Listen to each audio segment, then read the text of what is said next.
So my friends, आज के session का पहला प्रश्न आपके स्क्रीन के सामने है। UP triple SC special class है, कंप्यूटर स्पेशल क्लास है। आपको पता है कंप्यूटर के कैसे क्वेश्चंस यूपी ट्रिपल एससी पूछ रहा है।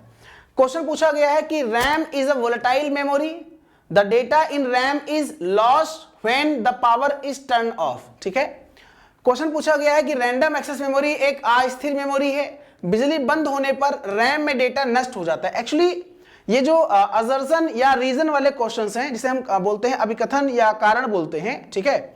तो आप ये समझिए, ये क्वेश्चंस पहले तो बैंक में आता था, बैंक वाले एग्जाम, बैंकिंग एग्जाम में आता था। फिर देखा गया सीटेट के एग्जाम में कई मतलब क्वेश्चंस पूछा जा रहा है, और मैं यूपी ट्रिपल एससी भी कॉपी कर लिया है। यूपी ट्रिपल एससी भी इस साल से देख रहा हूं जो एग्जाम्स हो रहे हैं उसमें ये क्वेश्चंस इंक्लूड कर दिया है। ठीक है, तो इनमें दोनों अगर सही है, देखो ध्यान दीजिएगा, दोनों हमें देखना है कि जो ये ए है, ए असर्शन है और आर जो है रीजन है। ठीक है, तो दोनों सही है या गलत है। और इसमें कहा गया है कि जो ए है, यानी कि जो यहां बोला गया है R is the correct explanation of A, मतलब ये सेकेंड वाला पार्ट है, ये ए का करेक्ट एक्सप्लेनेशन है, मतलब कि इसका जो है करेक्ट एक्सप्लेनेशन है आर ए का। ठीक है, तो क्या ऐसा है या नहीं है, ये भी हमको देखना होता है। तो आइए देखते हैं, समझते हैं इस क्वेश्चन का आंसर क्या होने वाला है। ठीक है, तो पहले तो ध्यान दीजिएगा, रैम एक वोलेटाइल मेमोरी है, सही है। और रैम में डेटा तब तक रहता है जब तक हमारा कंप्यूटर ऑन रहता है। ठीक है, जब तक हम काम कर रहे हैं तब तक डेटा रैम पर रहता है। सिस्टम ऑफ होने के बाद डेटा लॉस, मतलब डेटा जो होता है वो गायब हो जाता है, लॉस हो जाता है। ठीक है, तो ट्रू ए भी है।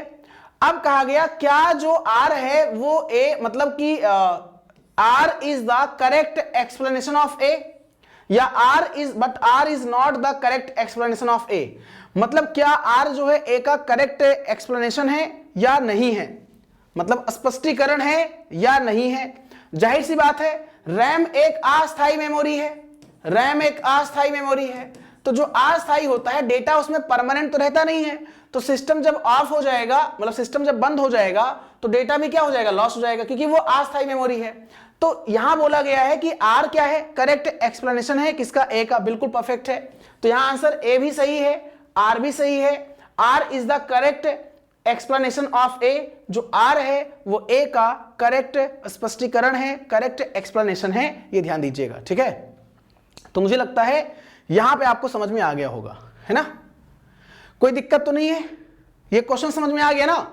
मतलब एक्सप्लेनेशन है या नहीं है हमें कब करना है, दिक्कत देखो यहां पे जो लोगों से गलती होती है नॉर्मली, देखो ये तो आप सही अगर ये सही, ये अगर देख पढ़े, अगर जो ए है असर्शन है, आपको दिखेगा सही है गलत है, तो आप समझ जाएंगे हाँ सही गलत है, मतलब ये तो समझ जाएंगे आप, ये भी समझ जाएंगे सही है गलत है। लेकिन यहां पे दिक्कत होती है कि जो आर है वो ए का करेक्ट जो स्पष्टीकरण है वो है कि नहीं है। तो हमें देखना होता है क्या इसका रिलेशन है, संबंध है, और है तो इसमें अस्थायी की बात हो रहा है। जब अस्थायी की बात हो रहा है तो क्या अस्थायी में डेटा परमानेंट रहता है, डेटा परमानेंट तो रहता नहीं है, तो जाहिर सी बात है सही है ना, ये ध्यान दीजिएगा आप लोग। ऐसे ही आगे हम बढ़ेंगे।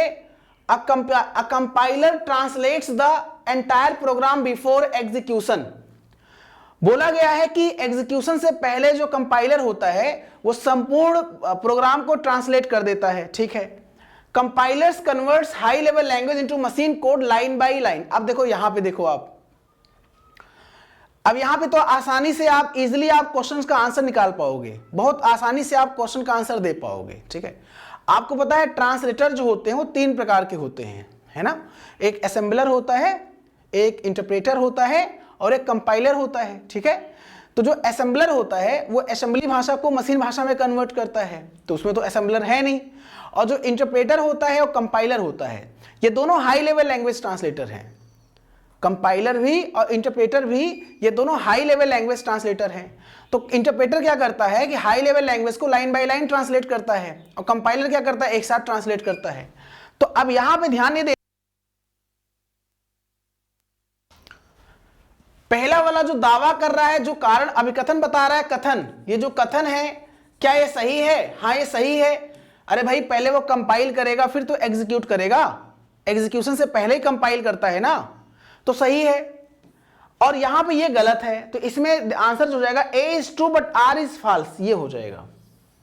मतलब हमें ये पता होना चाहिए कि ये ट्रू है या ये ट्रू है, ये फॉल्स है या ये फॉल्स है, और अगर दोनों ट्रू है तो क्या उसका वो एक्सप्लेनेशन है या एक्सप्लेनेशन नहीं है, ये हमको देखना होता है। ठीक है, ये ध्यान दीजिएगा, है ना।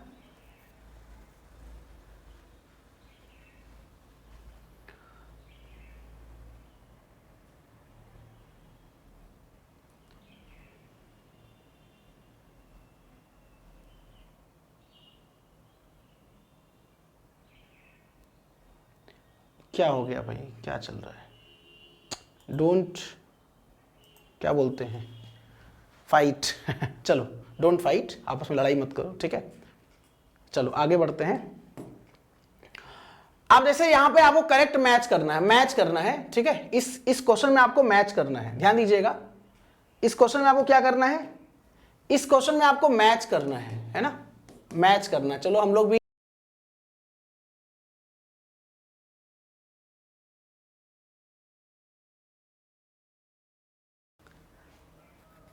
चलो, ठीक है, लड़ाई ना करो भाई, है ना, आपस में प्यार सौहार्द बनाए रखो, ठीक है। फिशिंग, ट्रोजन, रैंसमवेयर, डीडोएस और स्पाईवेयर, आपको बताना है इसके बारे में। सभी लोग आंसर देंगे, जितने भी हमारे फ्रेंड्स सभी लोग आंसर दें।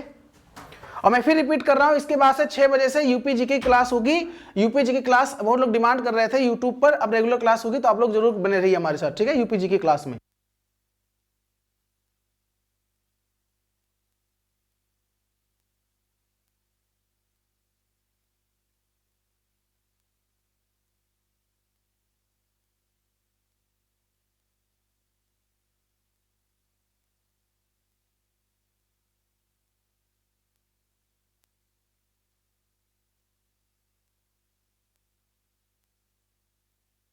देखिए ध्यान दीजिएगा, फिशिंग मतलब होता है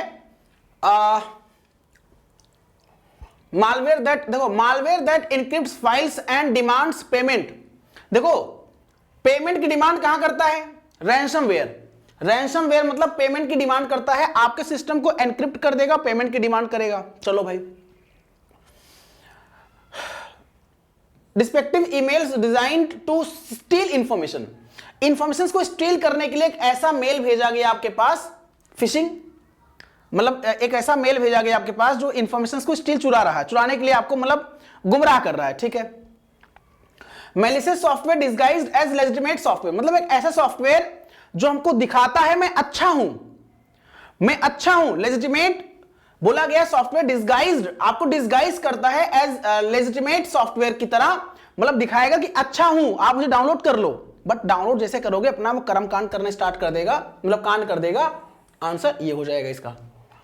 डीडोएस, distributed denial of services, distributed denial of services का मतलब होता है overloading a server with traffic to disrupt service.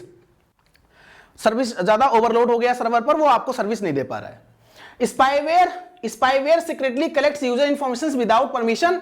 आप मेरे सिस्टम को यूज कर रहे हो, मैंने अपने सिस्टम के लैपटॉप में कीबोर्ड में कीलॉगर लगा रखा है। कीलॉगर आपकी जो भी टाइप करोगे वो सारा कैप्चर करके मुझे भेजेगा। आप जो टाइप करोगे ना, कीलॉगर क्या होता है, कीलॉगर एक स्पाईवेयर जो है, स्पाईवेयर होता है।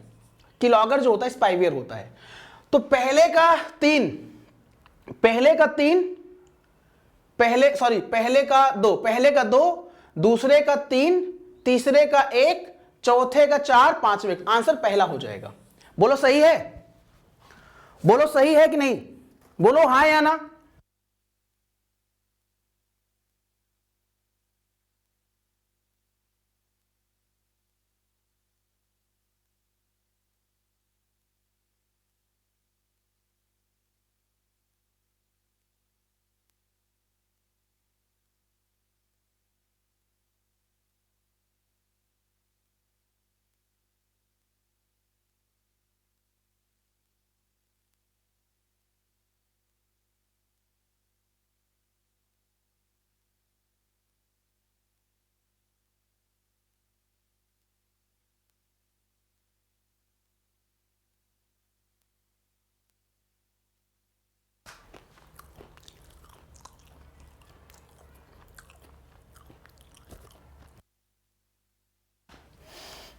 A primary key in database ensure data uniqueness।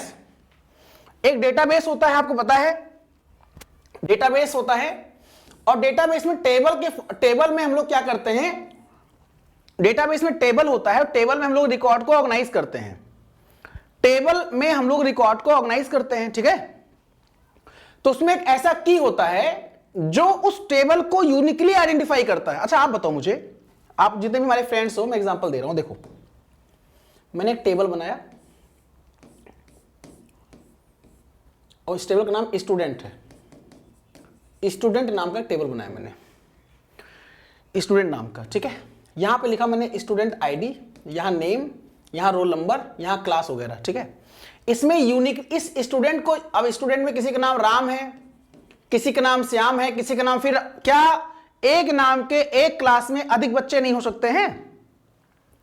क्या एक नाम के क्लास में, भाई मेरा नाम धीरेन्द्र प्रताप सिंह है, क्या मेरे नाम कोई नहीं हो सकता है? हो सकता है, लेकिन मेरा जो रोल नंबर होगा, मेरा जो आईडी होगा, मेरा होगा। तो प्राइमरी की किसी डेटाबेस में किसी टेबल के लिए यूनिकली आइडेंटिफाई करता है प्राइमरी की, लेकिन एक टेबल में केवल एक ही प्राइमरी की होता है। तो यहां बोला गया table can have multiple primary की, गलत बात है। टेबल में केवल एक, आप बताइए मुझे, आप जब क्लास से पढ़ते हो रोल नंबर आपका एक ही होता है ना भाई, रोल नंबर, आधार, आपका आधार कार्ड, देखो जैसे मेरा नाम धीरेन्द्र प्रताप सिंह, हो सकता है बहुत सारे लोग ऐसे हैं जिनका नाम धीरेन्द्र प्रताप सिंह हो, क्या आधार नंबर सबका सेम, मेरा और मेरे नाम के लोग जो होंगे उनका आधार नंबर सेम होगा? नाम सेम है, आधार आईडी सेम नहीं है, सेम नहीं है, ठीक है। तो मल्टीपल नहीं होता है, तो ए करेक्ट है बट आर फॉल्स है। बोलो समझ में आ रहा है? तो ऐसे क्या होता है ना कि जैसे ये वाले क्वेश्चंस, जो इस टाइप के क्वेश्चंस आते हैं ना, इससे आपको पूरा कॉन्सेप्ट पूरा क्लियर हो जाएगा आपका, ठीक है। तो इसीलिए मैं प्रयास कर रहा हूं कि आपको इससे भी खेलना सिखा दूं। मतलब बेसिकली आप जानते होंगे, ऐसा नहीं है मैं आपको सिखा रहा हूं, लेकिन मैं प्रैक्टिस करा रहा हूं बेसिकली, ठीक है। अभी कुछ दिन पहले कुछ कमेंट्स कोई किया था कि आप यूथ के क्वेश्चंस करा रहे हो, मैंने कहा आप अगर मुझे दिखा के दे दोगे कि मेरे जो सेट होते हैं वो यूथ से मैच कर रहे हैं, पढ़ाना छोड़ दूंगा मैं। कोई कमेंट किया था कि जो है अब तो आप यूथ का पढ़ाना छोड़ दो। तो मैंने कहा भाई साहब मैं खुद क्वेश्चंस पे एनालिसिस करता हूं, कहने का मतलब जो प्रीवियस ईयर क्वेश्चंस होते हैं, प्रीवियस एग्जाम क्वेश्चंस होते हैं, उनको बेस मानता हूं। और वैसे आप बताइए भाई एग्जाम का पैटर्न हुआ, क्या ऐसे क्वेश्चंस आपको यूथ मिल जाएंगे? कोई लाके मुझे दिखा दे। तो वही मैं कह रहा हूं कि ऐसा नहीं, क्वेश्चंस को मैं खुद, मतलब कहने का आशा ये है कि जैसे क्वेश्चंस टाइम लगता है भाई बनाने में, उसको जो है कंपाइल करना पड़ता है, क्वेश्चंस को कंपाइल करके फ्रेम करना पड़ता है, बनाना पड़ता है, ठीक है। तो टाइम लगता है, इसलिए तो अच्छे अच्छे क्वेश्चन, जिस प्रकार क्वेश्चन एग्जाम में आ रहे हैं उसी प्रकार क्वेश्चन को मैं फ्रेम करने का प्रयास कर रहा हूं, ठीक है। The internet uses the TCP protocol suit for communication. अच्छा एक बात और कहना चाहता हूं मैं डंके के चोट पे, ऐसा क्वेश्चन जो मैं करा रहा हूं पूरे यूट्यूब पे कहीं कोई नहीं करा रहा होगा, ये मैं गारंटी दे सकता हूं इस टाइप क्वेश्चन, क्योंकि मैं खुद बना रहा हूं, मुझे पता है। अब वो अलग बात है कि मेरे पीपीटी को या मेरे क्वेश्चंस को कॉपी कर ले कोई, तो वो अलग केस है, जैसे पहले लोग करते थे पीछे, ठीक है। तो इसलिए जो है, इसलिए थोड़ा अच्छा लगता है जब खुद से मेहनत करके आप बनाकर चीजों को डिस्कस करते हो, अच्छी फीलिंग आती है, ठीक है। The internet uses TCP IP protocol suit for communication. Internet जो होता है वो टीसीपी आईपी प्रोटोकॉल यूज करता है, ठीक है। TCP ensures data packets are delivered in order to the with errors. Internet संचार के लिए टीसीपी आईपी प्रोटोकॉल सूट का उपयोग करता है। मतलब इंटरनेट संचार करने के लिए टीसीपी आईपी जो होता है, जो इंटरनेट होता है उस पर टीसीपी आईपी प्रोटोकॉल यूज होता है, ठीक है। टीसीपी सुनिश्चित करता है कि डेटा पैकेट क्रम में और त्रुटियों के साथ वितरित किया जाए। तो गलत हो गया भाई, यहां पे होना चाहिए था विदाउट एरर, तब सही होता, विदाउट एरर। अगर विदाउट एरर होता, जानबूझ के मैंने क्वेश्चन सा फ्रेम किया है ताकि आप पहला तो सही है, दूसरा गलत हो गया। इतना गलती बस इतनी सी है, गलती बस इतनी सी है, यहां पे विदाउट अगर हो जाता तो 100% सही हो जाता। लेकिन यहां पे क्या है, क्या कोई एरर के साथ आगे भेजने देगा मैसेज? ये चाहेगा एरर के साथ आपका डिलीवरी हो, कोई त्रुटि हो डिलीवरी में? नहीं चाहेगा ना। तो विदाउट एरर होता है, इसलिए ए करेक्ट है और आर फॉल्स है, ये ध्यान दीजिएगा आप लोग, ठीक है। Okay, TCP IP transmission control protocol internet protocol होता है, ठीक है। इसमें 4 लेयर होते हैं। अब कहीं कहीं आपको 5 लेयर भी दिख जाएगा, जैसे कहीं कहीं डिस्प्यूट है कि 5 लेयर। तो अगर मान लीजिए, मैं फिर से रिपीट कर दे रहा हूं, क्योंकि यूपीपीसीएल असिस्टेंट अकाउंटेंट में क्वेश्चन आया हुआ था एक बार ये, ठीक है। तो अगर पूछा गया टीसीपी आईपी में कितने लेयर होते हैं, वैसे तो 4 लेयर होते हैं। जब हम लोग ओएसआई मॉडल से इसको रेफरेंस कराते हैं, ओएसआई मॉडल से रिलेट कराते हैं, तो 4 लेयर ही ऑथेंटिक 4 लेयर ही हैं, लेकिन कुछ किताबों में 5 लेयर में मेंशन किया गया है, कुछ किताबों में। तो अगर ऑप्शन में एग्जाम में आया और ऑप्शन में अगर 4 है तो 4 होगा, अगर 5 है तो 5 होगा, 4 नहीं है तो, अगर दोनों है तो आप 4 भी मार सकते हैं, 5 वाले 5 मार सकते हैं, अगर ऑब्जेक्शन कुछ भी होगा तो उस पर ऑब्जेक्शन लग जाएगा। कहने का आशय ये है, ये होता ना कि एक्सेप्शंस और ऑलवेज देयर, ये अपवाद वाली स्थिति है, याद रखिएगा।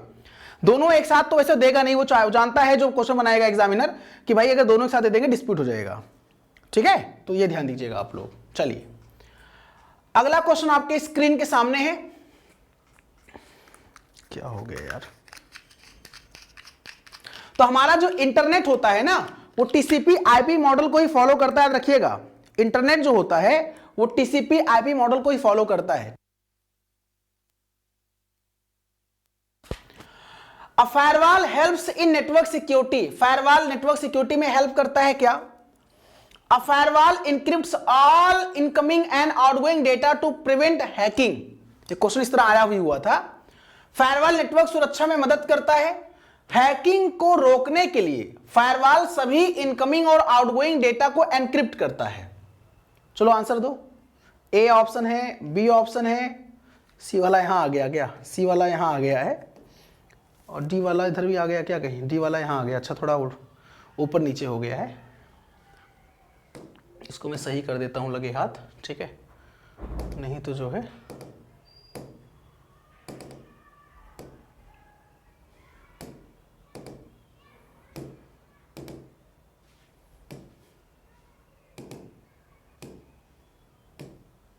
चलो ठीक। तो देखो भाई साहब, इसमें जो है firewall helps in network security, सही बात है। फायरवॉल इनक्रिप्ट्स ऑल इनकमिंग, देखो ऑल इनकमिंग आउटगोइंग नहीं, ये बेस्ड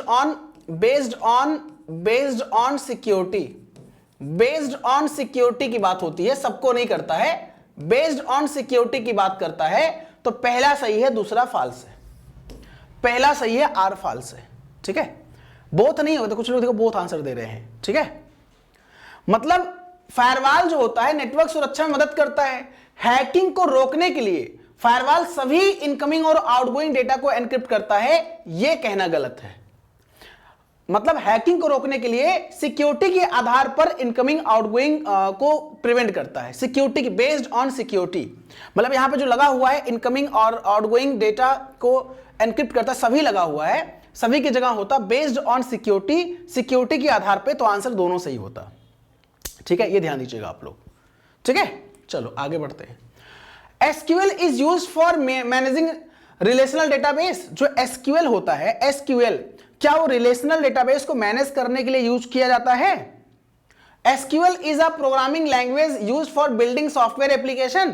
क्या एसक्यूएल एक प्रोग्रामिंग लैंग्वेज है जिसका प्रयोग सॉफ्टवेयर एप्लीकेशन को बनाने में यूज किया जाता है? आंसर दीजिए आप लोग। चलिए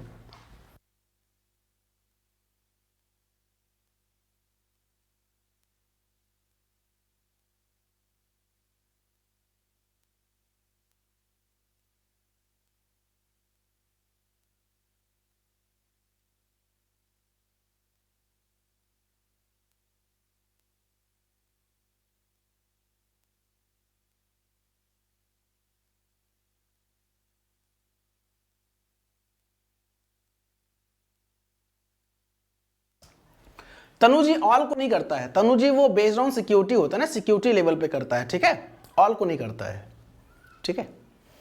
देखो एसक्यूएल जो होता है ना, इसका फुल फॉर्म जान लीजिए आप, स्ट्रक्चर्ड क्वेरी लैंग्वेज, ठीक है, स्ट्रक्चर्ड क्वेरी लैंग्वेज, ठीक है। ये एक डेटाबेस लैंग्वेज होता है। इसी लैंग्वेज में डीडीएल नाम सुना होगा, डीडीएल आता है, डीएमएल आता है, डीसीएल आता है, डीक्यूएल आता है ना, टीसीएल आता है ना। Data definition language SQL language है, data manipulation language SQL language है, data control language SQL language है, डेटा क्वेरी लैंग्वेज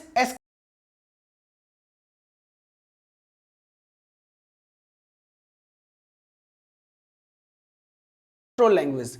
तो ट्रांजैक्शन कंट्रोल लैंग्वेज भी डेटा स्ट्रक्चर्ड क्वेरी लैंग्वेज है, लेकिन ये डेटाबेस लैंग्वेज होता है, क्वेरी लैंग्वेज होता है। इसके माध्यम से कोई एप्लीकेशन सॉफ्टवेयर हम डेवलप नहीं करते हैं, मतलब इसके माध्यम से कोई एप्लीकेशन प्रोग्राम डेवलप नहीं किया जाता है, गलत है।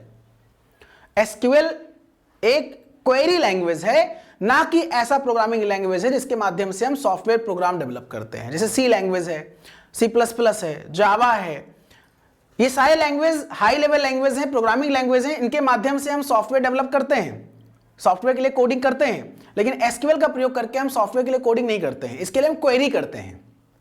ठीक है, टेबल है, जैसे डेटाबेस, मैं आपको एक क्लास ले लूंगा, मैं एक क्लास में बता दूंगा मैं आपको डेटाबेस के बारे में। डेटाबेस में टेबल होता है, ठीक है, उस टेबल में कुछ रिकॉर्ड्स होते हैं, उन रिकॉर्ड्स को हमको मैनिपुलेट करना हुआ, हमको क्वेरी करना हुआ, हमको कंट्रोल करना हुआ, हमें टेबल इंसर्ट करना हुआ, टेबल डिलीट करना हुआ, मैनिपुलेशन करना हुआ, अल्टर करना हुआ, रिवोक करना हुआ, ग्रांट करना हुआ, ग्रांट रिवोक भी होता है, ठीक है, ट्रंकेट करना हुआ, ट्रंकेट कमांड है, ट्रंकेट, ग्रांट, रिवोक, सारे कमांड्स होते हैं, इसी लैंग्वेजेस में यूज होते हैं।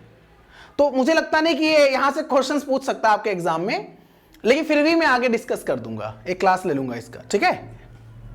तो इसका आंसर जो हो जाएगा, पहला सही हो जाएगा और दूसरा फॉल्स हो जाएगा। पहला सही है, दूसरा फॉल्स है, ठीक है, पहला सही है, दूसरा फॉल्स है। चलो भैया, the operating system manages memory allocation in computer.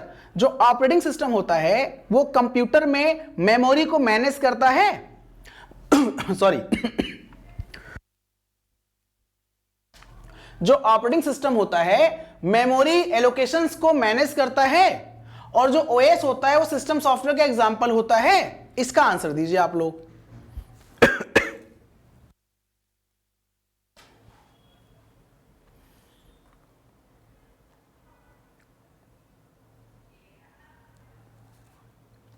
अरे भाई वो थोड़ा बाहर गई है ना, वो कहीं बाहर गई हैं अकाउंट्स वाली मैडम, ठीक है, वो 11 से क्लास लेंगी, उनसे बात हुई मेरी, बता वैसे प्रयास करेंगी, ठीक है। चलो देखो, पहली बात जान लो, जो ओएस होता है वो मेमोरी को एलोकेट करता है, ठीक है। देखो जितने भी मैनेजमेंट्स होते हैं, file management, process management, device management, memory management, input output management, utility management, security management, सारा काम ओएस करता है, और ओएस सिस्टम सॉफ्टवेयर भी है। लेकिन अब यहां पे क्वेश्चन में फंस रहा है, तो ये तो होगा नहीं, अब क्या ये भी होगा नहीं, बोथ फॉल्स होगा नहीं, इसका मतलब यहां पे जो है दोनों ट्रू हैं, बात तो सही है। अब मुद्दा यहां ये फंस रहा है, क्या वो करेक्ट एक्सप्लेनेशन है आर ए का या नहीं है। अच्छा देखते हैं। अच्छा का बताओ, जब आप, एक ट्रिक बता रहा हूं मैं आपको, ऐसे क्वेश्चंस को सॉल्व करने का एक ट्रिक बता रहा हूं, ठीक है, एक ट्रिक बता रहा हूं, करेक्ट एक्सप्लेनेशन, यहां पे लगा दो आप क्योंकि, यहां पे लगा दो आप क्योंकि, क्योंकि। अब जैसे यहां पे एक क्वेश्चन निकल के आया, क्योंकि मतलब आप समझो, जैसे आप बोला गया ऑपरेटिंग सिस्टम एक सिस्टम सॉफ्टवेयर का एग्जांपल है, ठीक है, क्योंकि ऑपरेटिंग सिस्टम मैनेज करता है सारे कंप्यूटर हार्डवेयर, क्या दोनों का आपस में कोई संबंध निकल के आ रहा है? क्या ऑपरेटिंग सिस्टम का सिस्टम सॉफ्टवेयर होना यह बता रहा, या इसका जो है मेमोरी को एलोकेट करना यह बता रहा है कि ओएस एक सिस्टम सॉफ्टवेयर है? कहीं बता रहा है ऐसा? मतलब ओएस का सिस्टम सॉफ्टवेयर होना इंडिपेंडेंट है और ओएस को मैनेजमेंट का काम करना इंडिपेंडेंट है। मतलब ओएस सिस्टम सॉफ्टवेयर है, सही बात है, लेकिन क्या जो आर है वो ए का करेक्ट एक्सप्लेनेशन है? क्या आर ए पर बेस्ड है? क्योंकि मैंने बोला, क्योंकि का मतलब निकल के आ रहा है, क्या जो हमारा ओएस है सिस्टम सॉफ्टवेयर है, क्योंकि ये काम ये कर रहा है तो सिस्टम सॉफ्टवेयर तभी कर रहा है, तो इसका संबंध नहीं है, मतलब कोई करेक्ट एक्सप्लेनेशन नहीं है, कहने का आशय ये है, ठीक है। दोनों सही है, ए भी ट्रू है, बी आर भी ट्रू है, लेकिन आर जो है वो ए का करेक्ट एक्सप्लेनेशन नहीं है, but R is not the correct explanation of A, ठीक है, समझ में आया कि नहीं आया? R is not the correct explanation of A, R A का करेक्ट स्पष्टीकरण नहीं है। सिस्टम सॉफ्टवेयर होना अलग बात है, मेमोरी को मैनेज करना, इनपुट आउटपुट को मैनेज करना है, सब अलग बात है, कहने का आशय ये है, ठीक है। तो ध्यान दीजिएगा आप लोग यहां पे, ठीक है। तो बहुत घुमाने वाला क्वेश्चन है ये, जानबूझ के मैंने ऐसे क्वेश्चंस को फ्रेम किया है ताकि आपका जो ये पार है ना, वो थोड़ा स्ट्रांग हो जाए, ठीक है, सोचने समझने की क्षमता कंप्यूटर पार्ट पर थोड़ा और स्ट्रांग हो जाए, ठीक है, ध्यान दीजिएगा। चलो भाई,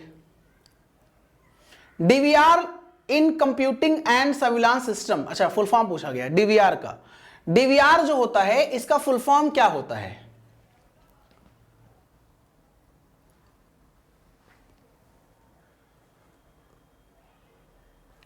देखो एक भाई साहब है एमपीपीएससी करके हैं, क्या नाम है आपका, एमपीएससी करके, सॉरी जो भी नाम है। क्वेश्चंस मैं कहता हूं देयर इज नो रट्टाफिकेशन इन माय क्लास।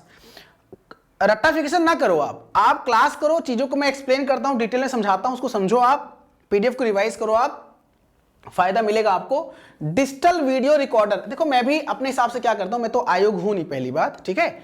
अभी तक जैसे ये मेरा रिजल्ट रहा है, पॉजिटिव रिजल्ट रहा है, जो भी जिस एग्जाम को हम टारगेट करके पढ़ाते हैं क्वेश्चंस मैच कर जाते हैं, ठीक है, तो ये चीजें रही हैं। दूसरी बात दोस्तों ये है कि अब भाई एग्जामिनर का मोड जो है, एग्जामिनर कहां से क्वेश्चन उठा के, अब जैसे वो एरे से क्वेश्चन पूछ रहा है, अब एरे तो देखा जाए डेटा स्ट्रक्चर सी लैंग्वेज का पार्ट है, वो सिलेबस में है ही नहीं, है ना, तो एक दो क्वेश्चन ऐसे पूछ लेता है, मुझे लगता है एक दो क्वेश्चन तो अपने मन से पूछ ही लेगा, कहीं से पूछ लेगा, वो सी से पूछ लेगा, जावा से पूछ लेगा, सी प्लस प्लस से पूछ लेगा, डेटा स्ट्रक्चर से पूछ लेगा, डीवीएमएस से पूछ लेगा, जो कि सिलेबस में दिया नहीं है, तो हम लोग क्या कर सकते हैं उसमें, ठीक है।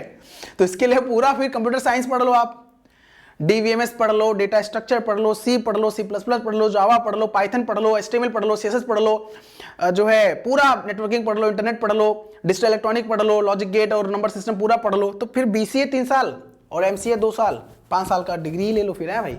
चलो, तो डीवीआर डिजिटल वीडियो रिकॉर्डर होता है। अच्छा, डीवीआर का प्राइमरी फंक्शन क्या होता है? एक क्वेश्चन ले लिया मैंने, डीवीआर का प्राथमिक कार्य क्या होता है?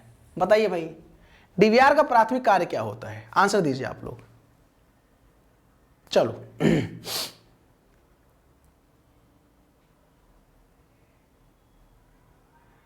सर आप बहुत कड़ा पढ़ाते हैं, best of best, thank you so much.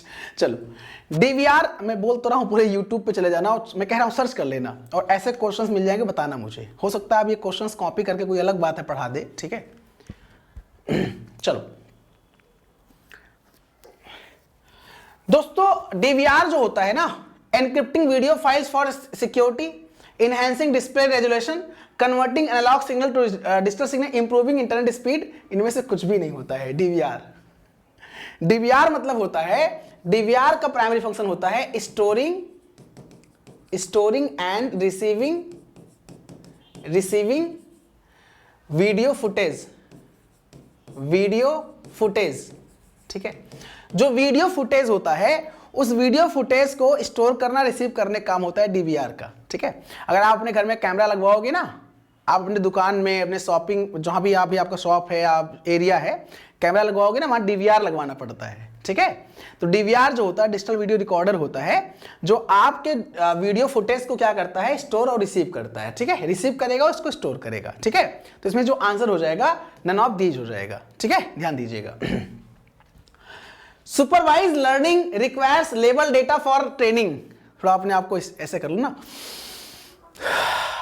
आप क्वेश्चन को पढ़ो, ठीक है, थोड़ा ब्रीद इन ब्रीद आउट, आप क्वेश्चन को पढ़ो।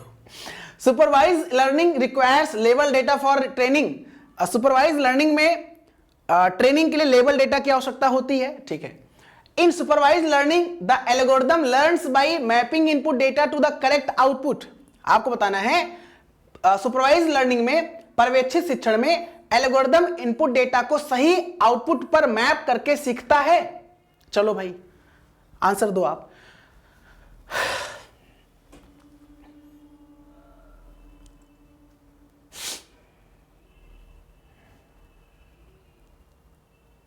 सामने से हट जाइए, ठीक है, हट गया भैया।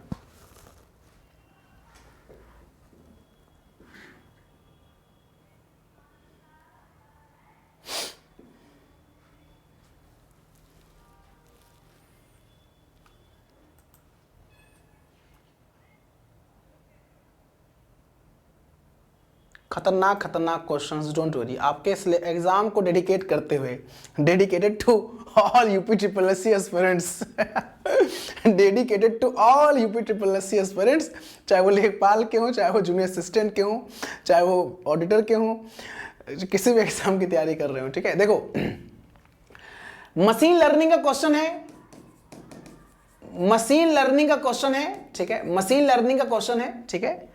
अब मैं आपको जानकारी के लिए बता दूं, सुपरवाइज लर्निंग में क्या होता है ना, चलो मैं एक काम करूंगा ना, एक सेशन इसका अलग से मैंने बताया है पेड क्लास में आप जाओगे, थ्योरी क्लास पढ़ोगे आप, जब थ्योरी क्लास में आपको दिख जाएगा, मैंने बताया है लेबल डेटा क्या होता है और इनपुट आउटपुट। अब देखो जैसे इसमें इनपुट और आउटपुट की दोनों की आवश्यकता होती है, ठीक है, इनपुट आउटपुट दोनों की आवश्यकता होती है, ठीक है, और डेटा की लेबलिंग करी जाती है, ठीक है। अनसुपरवाइज लर्निंग में लेबलिंग नहीं करी जाती है, डेटा की लेबलिंग नहीं करी जाती, मतलब चिन्हित नहीं, डेटा को चिन्हित नहीं किया जाता है, ये डेटा ये है, डेटा ये है, डेटा ये एप्पल है, ये ऑरेंज है, ये मैंगो है, चिन्हित नहीं किया जाता है अनसुपरवाइज में। सुपरवाइज में बताया था कि ये एप्पल है, ये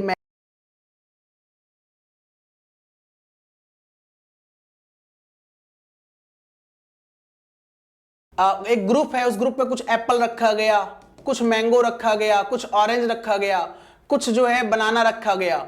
अब उसने कहा सुपरवाइज में इनपुट दिया कि अगर रेड कलर का इस तरह आएगा तो एप्पल होगा, अगर येलो कलर का आएगा तो ऑरेंज होगा। तो उसने मतलब इनपुट भी दिया और आउटपुट भी दिया, अगर इस कलर का आएगा जो है ग्रीन कलर का तो बनाना होगा, या इस शेप आएगा तो मैंगो होगा। तो कहा गया बताओ रेड कलर का इसमें से क्या है, तो उसने कहा भाई एप्पल है, तो पहले से इनपुट दे दिया। उस मतलब वो ट्रेनिंग दे रहे हो ना आप, जैसे आप बता रहे बच्चों को 2 गुणे 2 4 होता है, 2 गुणे 2 इनपुट, 2 गुणे 2 आउटपुट 4 होता है, तो ये दे रहे हो। तो उसमें जो काम होता है बिल्कुल सही है। In supervise learning that algorithm, जो एल्गोरिदम होता है जिसे आपने एक बार सेट कर दिया, आपने एक बार एल्गोरिदम सेट कर दिया कि देखो ये इनपुट है या आउटपुट है ना, तो एल्गोरिदम लर्न करेगा mapping input data to the correct output, मतलब कि सही आउटपुट देने के लिए इनपुट को मैप कराएगा। तो इसमें से बिल्कुल सही है, ये भी सही है ना, दोनों सही है और एक्सप्लेनेशन भी सही है, ठीक है। मतलब यहां पे कहा गया ए और 2 दोनों सत्य हैं और आर ए का सही स्पष्टीकरण है, मतलब ये हो जाएगा, ठीक है, ध्यान दीजिएगा आप लोग। अनसुपरवाइज में केवल इनपुट दिया जाता है, भैया 2 गुणे 2 क्या होता है, 2 गुणे 2 करके लाना है आपको, अब मैं नहीं बताऊंगा कैसे करना है, तो अनसुपरवाइज लर्निंग होता है, ठीक है। मैंने कुछ नहीं बताना आपको सीखना है एनवायरमेंट से, जाओ सीख कर आओ, बताओ, मैं आपसे कल पहाड़ा सुनूंगा, टेबल सुनूंगा। अब टेबल सुनूंगा मैंने बोल दिया, अब आप जो है, मैंने ये भी नहीं कहा मैं किसका टेबल सुनूंगा, आप जाओ एनवायरमेंट से सीखो, लोगों से सीखो, फिर आप आओगे बताओगे सर 2 गुणे 2 1 2 2 दूना 4 2 3, ऐसे बताओगे आप, जो है पूरा एक्सप्लेन करोगे आप। तो उसे बोलते हैं रीइंफोर्समेंट लर्निंग, जहां पे ना इनपुट दिया जाए ना आउटपुट दिया जाए, जहां इनपुट आउटपुट दोनों दिया जाए सुपरवाइज लर्निंग। लेबल डेटा, जहां अनलेबल डेटा केवल इनपुट दिया जाए अनसुपरवाइज, जहां पे दोनों ना दिया जाए वो रीइंफोर्समेंट लर्निंग होता है। इन्वायरमेंट से इंटरेक्ट होकर सीखे, पनिशमेंट मिलेगा आपको रिवार्ड मिलेगा, तो आप चाहे डर के मारा अच्छा करो, डर के मारा पनिशमेंट, चाहे रिवार्ड्स लालच से करो कि भैया हमें रिवार्ड मिलेगा, हमको गिफ्ट मिलेगा, हमको जो है प्राइज मिलेगा, ठीक है, तो रीइंफोर्समेंट होता है। ये मैच करना है आपको, सोचो, चलो मैच करके बताओ फटाफट आप लोग, चलो।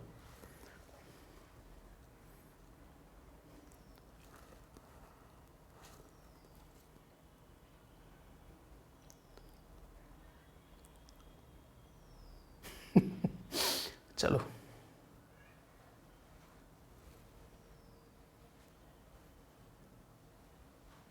देखो मशीन लर्निंग क्या होता है, मशीन लर्निंग, डीप लर्निंग, विशेषज्ञ प्रणाली, प्राकृतिक भाषा प्रसंस्करण मतलब एनएलपी, कंप्यूटर विजन। तो यहां पे एक्सपर्ट सिस्टम मतलब होता है, एक्सपर्ट सिस्टम मतलब विशेषज्ञ प्रणाली, ठीक है।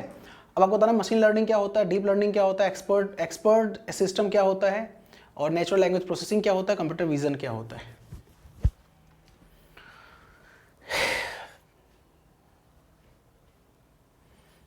चलो आंसर दो,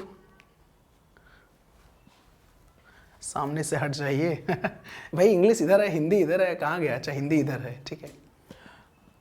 मशीन लर्निंग मानव जैसी सोच और निर्णय लेने का अनुकरण करता है, ठीक है। डीप लर्निंग बड़े डेटा सेट्स को संसाधित करने के लिए तंत्रिका नेटवर्क का उपयोग करता है। विशेषज्ञ प्रणाली सिफारिशें प्रदान करने के लिए नियम आधारित ज्ञान का उपयोग करता है। प्राकृतिक भाषा प्रसंस्करण कंप्यूटर को मानव भाषा को समझने और संसाधित करने में सक्षम बनाता है, ठीक। कंप्यूटर विजन मशीनों को छवियों या वीडियो की व्याख्या और विश्लेषण करने की अनुमति देता है, ठीक है। देखो सही है, मैं आपको बता दूं, ध्यान दीजिएगा। Machine learning simulates human like thinkings and decision making, मतलब मानव जैसी सोच और निर्णय लेने का अनुकरण करता है, ऐसा मशीन लर्निंग कहता है। ठीक है, मशीन लर्निंग का कॉन्सेप्ट होता है। ठीक है, डीप लर्निंग मतलब uses neural networks to process large data sets. ठीक है, डीप लर्निंग बड़े डेटा सेट्स को संसाधित करने के लिए तंत्रिका नेटवर्क का उपयोग करता है। ठीक है, न्यूरल नेटवर्क का यूज करता है। ठीक है, expert system uses rule based knowledge to provide recommendations. कहते हैं ना ये एक्सपर्ट सिस्टम है। जैसे आप जो है एआई टूल यूज करते हो, वो सारे एआई टूल यूज करते हो, उसमें आपसे बोला जाता है कि आप अपने इंटरेस्ट को आप फिल करो, और जैसे अपने इंटरेस्ट को आप फिल करते हो तो आपके अकॉर्डिंग वो क्या करता है, पूरा डेटा आपके सामने लाके दे देता है। ठीक है, तो एक्सपर्ट सिस्टम कहलाता है।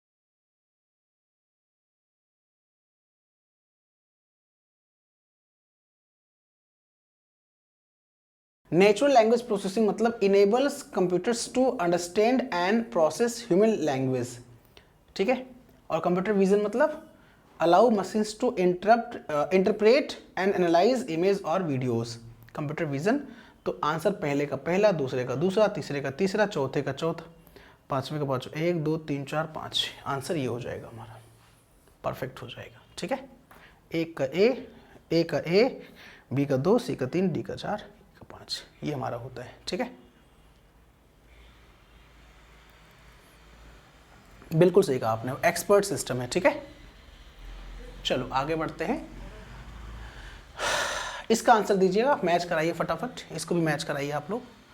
Chatbots, fraud detection, self driving cars, medical diagnosis, recommendation system.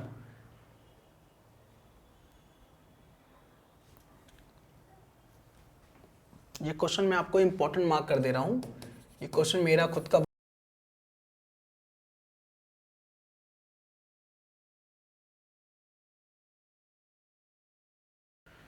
थोड़ा इंटरप्ट हो रहा है कुछ, थोड़ा इग्नोर करिएगा आप लोग। ठीक है, ऐड नहीं आ रहा है, बीच बीच में हल्का सा थोड़ा जो है कुछ टेक्निकल इशू की वजह से बंद हो जा रहा है। ठीक है, हाँ कुछ टेक्निकल ग्लिच है, इसको सही करना पड़ेगा। चलो अभी देखता हूँ। देखो चैटबॉट क्या होता है, चैटबॉट्स एक कस्टमर सर्विस होता है। ठीक है, फ्रॉड डिटेक्शन कहाँ होता है, बैंकिंग फाइनेंस से संबंधित है। ठीक है, सेल्फ ड्राइविंग कार्स ऑटोमोटिव से संबंधित है। ठीक है, टेस्ला का कार देखा होगा आप लोगों ने। ठीक है, self driving. Medical diagnosis health care संबंधित है। ठीक है, और रिकमेंडेशन सिस्टम जो है ई कॉमर्स एंड एंटरटेनमेंट से संबंधित है। ठीक है, तो वही है, 1 का 1, 2 का 2, 3 का 3, 4 का 4, 5 का, आसान क्वेश्चन था। ठीक है, अगर थोड़ा दिमाग लगाते आप तो टफ क्वेश्चन नहीं था, आसान क्वेश्चन था। ठीक है, सी का 1 होना चाहिए था। कहाँ पे भैया सी का 1 होना चाहिए था, कुछ ज़्यादा ही पढ़ लिए हो क्या यार। सी का 1 होना चाहिए था, simulate human likes thinking and decision making. नहीं ऐसा नहीं, मशीन लर्निंग है ना, पहले का मशीन लर्निंग है। एक्सपर्ट सिस्टम का मतलब वही होता है, knowledge based to provide recommendations, मतलब कि रूल्स बेस्ड नॉलेज, मतलब कि एक्सपर्ट सिस्टम में हम किस तरह का डिवाइस बनाया है, किस चीज़ के लिए बनाया गया है ना, किसमें वो एक्सपर्ट है, उसमें एक्सपर्टीज जो है वो एक्सपर्टीज किसमें है ना। अब एक्सपर्ट मतलब जैसे मैं, अब जैसे होता ना कि यहाँ बोला गया इंसान की तरह, तो भैया मैं तो कुछ भी सोच सकता हूँ, जैसे इसका एक दायरा बोला गया। ठीक है, एक्सपर्ट सिस्टम ये इस चीज़ के लिए एक्सपर्ट है। ठीक है, जैसे मैं यहाँ पढ़ा रहा हूँ कंप्यूटर साइंस, तो आपको ट्रस्ट बनेगा। हाँ अभी मैं मैथ्स पढ़ाने लगूँ, अभी मैं मैथ्स पढ़ाऊँ, भले मेरा मैथ्स स्ट्रांग है जो भी हो, तो आपको ट्रस्ट नहीं बन पाएगा यार, ये तो कंप्यूटर साइंस का बंदा है, मैथ्स पढ़ा रहा है। वो अलग बात है, कंपटीशन का पढ़ाई करके कंपटीशन में पढ़ रहा हूँ या मैं दे रहा हूँ तो वो अलग केस है मैथ्स, लेकिन मैं जिस चीज़ का बंदा हो कहेगा कंप्यूटर का बंदा है, कंप्यूटर पढ़ा, ट्रस्ट बनेगा एक। तो expert system knowledge use rule based knowledge to provide recommendations. ठीक है, जिस चीज़ के लिए बनाया गया उसके अकॉर्डिंग वो काम करेगा और रिकमेंड करेगा वो उसके लिए। ठीक है, ये ध्यान दीजिएगा आप लोग, तो ये चीज़ सही है, यहाँ पे गलत नहीं है। ठीक है, चलो प्रोग्रामिंग लैंग्वेज ऑफ की फीचर्स, अब इसका भी आप बता दो आप लोग क्या होगा। ठीक है,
ध्यान दीजिएगा, आपने पढ़ लिया होगा और आपने आराम से जो है इसका वो क्लिक कर लिया होगा, ठीक है।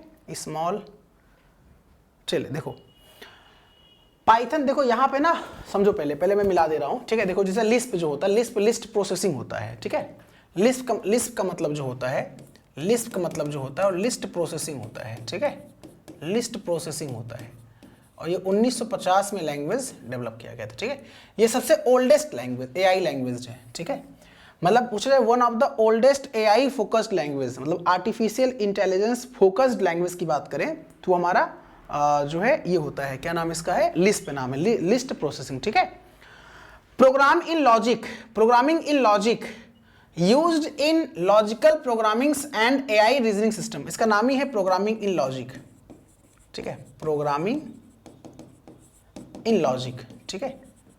तो ये logical programmings and AI reasoning, तो लॉजिकल वर्ड यूज हुआ, ठीक है। अब आर जो है, आर एक लैंग्वेज है use for statistical and computing and data visualisation और स्टैटिक्स कंप्यूटिंग के लिए जो है यूज होता है आर, ठीक है। पाइथन का प्रयोग यहां भी होता है, डीप लर्निंग में भी होता है और एआई यहां भी होता है, लेकिन अब फर्स्ट मामला यहां ये रहा है कि इसका यूज यहां पे तो होता नहीं है। देखिए इसका यूज यहां भी होता है, इसका यूज यहां भी होता है, तो जाहिर सी बात है इसका यूज यहां पे होगा, ठीक है।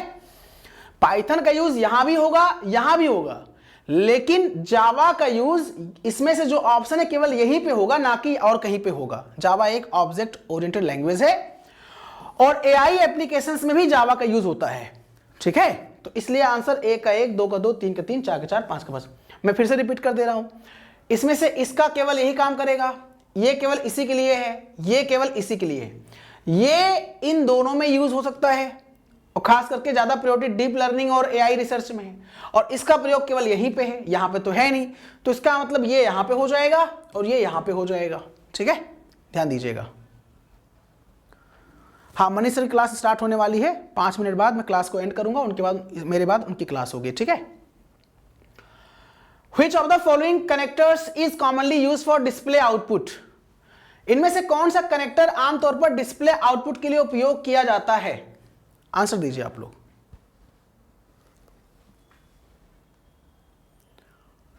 तो भैया डिस्प्ले आउटपुट के लिए जो है यूज होता है इसमें से केवल HDMI है, high definition multimedia interface, high definition multimedia interface, ठीक है। RJ45 का यूज नेटवर्किंग में होता है, नेटवर्किंग में होता है, ठीक है। इसका यूज, साटा का use serial advance technology attachment, hard disk को कनेक्ट करने के लिए यूज होता है, हार्ड डिस्क को कनेक्ट करने के लिए यूज होता है। PCI प्रोग्राम, ये आपका अभी ये क्वेश्चन आपके एग्जाम में ऑडिटर वाले एग्जाम में आया भी था, PCI का full form peripheral component interconnect, peripheral component interconnect, ठीक है। और USB टाइप C का यूज तो आप किसी प्रकार के जो है USB डिवाइस को कनेक्ट करने के लिए भी यूज कर सकते हो, तो आंसर HDMI होता है। Which of the following storage device has the fastest data access? अब दिए गए विकल्प में कौन सा फास्टेस्ट होता है, दिए गए विकल्प में कौन सा फास्टेस्ट होता है, इसका आंसर दीजिए आप लोग। हाँ, साटा और पाटा 2 होता है, सीरियल एडवांस टेक्नोलॉजी अटैचमेंट, पाटा का मतलब होता है पैरेलल एडवांस टेक्नोलॉजी अटैचमेंट, पाटा भी यूज हो रहा है, पहले साटा था, ठीक है। तो आंसर SSD जो होता है फास्टर होता है, SSD इन सबसे फास्टर होता है। देखो कुछ लोग हार्ड डिस्क दे रहे हैं, हार्ड डिस्क नहीं, ओफो पगला गया है ये लड़का, लोग पगला गया है, ये आंसर नहीं है। सॉलिड स्टेट ड्राइव, इससे चूंकि ये इलेक्ट्रॉनिक स्पीड से काम करता है ना, इलेक्ट्रॉनिक, और ये हमारा मैग्नेटिक मैकेनिज्म पे काम करता है ना, मैग्नेटिक मैकेनिज्म पे काम करता है ना। चलो भैया, इसमें से अगर हम ये किसी सेल में ये वाला फॉर्मूला यूज करेंगे और C1 में अगर हम एंटर C1 में यूज करेंगे, C1 सेल में, तो आंसर क्या मतलब होगा? जैसे हमारा ये हमारा जो है कॉलम है, ये हमारा रो है, ये हमारा रो है, ठीक है। ये हमारा ABCD है ना, E, यहाँ 1 2 3 4। मान लीजिए C1 मतलब ये होता है, C1 मतलब यहाँ पे हमने फॉर्मूला लिखा, इसका मतलब क्या होता है? इसका मतलब है A1 और B1 मानों का योग प्रदर्शित किया जाएगा। बिल्कुल सही है, बिल्कुल परफेक्ट आंसर है, पहला सही हो जाएगा। इसका मतलब A1 में जो वैल्यू होगी, मान लीजिए 10 यहाँ पर है, 10 है, यहाँ 20 है, तो यहाँ पे C में क्या हो जाएगा? 30 हो जाएगा अगर हम C में फॉर्मूला यूज करेंगे, इक्वल A1 प्लस B1, ठीक है। ये भी यूज कर सकते हैं, इसके अलावा यूज कर सकते हैं सम, इक्वल सम, और A1 और यहाँ पे A1 कोलन B1 ये भी यूज कर सकते हैं, एंटर मार देंगे तो A1 B1 में सम अपने आप हो जाएगा। ठीक है, ये वाला डॉलर का साइन सेल रेफरेंस के लिए होता है। इसका मतलब क्या होता है, मैंने अभी तो 2 दिन पहले आपके एग्जाम जो भी एग्जाम हुआ था होम्योपैथिक वाला, उसमें डॉलर वाला क्वेश्चन आया था कि एक्सेल में डॉलर का यूज क्यों होता है। तो मैंने एग्जाम एनालिसिस में कराया था, लेकिन अब यहां क्वेश्चन नहीं पूछ रहा हूं कि डॉलर का यूज सेल रेफरेंस में होता है। एग्जाम्पल के तौर पे ये दिया गया है, तो इसमें कॉलम को भी कांस्टेंट किया गया, कॉलम को भी लॉक किया गया और रो को भी लॉक किया गया। ठीक है, अब बताइए आप जो है इसका मतलब क्या होता है। इसका मतलब होता है कि एक लॉक किया गया संदर्भ जो कॉपी करने पर नहीं बदलता है। ठीक है, नॉट चेंज, कांस्टेंट हो जाता है, कांस्टेंट। ठीक है, ये हो जाएगा, हाँ बिल्कुल कांस्टेंट बोलते हैं, चेंज नहीं होगा। ठीक है, चलो भैया, control plus and page break का शॉर्टकट की क्या होता है, पेज ब्रेक का शॉर्टकट की क्या होता है, पेज ब्रेक का शॉर्टकट की क्या होता है। तो पेज ब्रेक का शॉर्टकट की कंट्रोल प्लस एंटर होता है। ठीक है, कंट्रोल एंटर होता है। Thank you for watching study with Dhirendra sir official YouTube channel my friends, kind like share subscribe for more videos. मुझे बताइए दिल पर हाथ रख के सेशन कैसा लगा आपको। 20 क्वेश्चंस में कितना आपने सही किया, आप कमेंट बॉक्स में जरूर आंसर दीजिएगा। कमेंट बॉक्स में अभी नहीं, कमेंट बॉक्स में, ताकि मैं लास्ट में देख पाऊँ कि किसका कितना सही हुआ है। अभी आप दे देंगे तो गायब हो जाएगा। लास्ट में जब अभी सेशन एंड कर दूंगा मैं, तो कमेंट बॉक्स में आप जरूर बताइएगा कितना आपका सही हुआ। ठीक है जी, कोई दिक्कत कोई समस्या किसी को बताइए, बोले भाई सेशन को एंड किया जाए। यूपी जीके क्लास स्टार्ट होने वाला है दोस्तों, यूपी जीके का, जाना नहीं कहीं। ठीक है।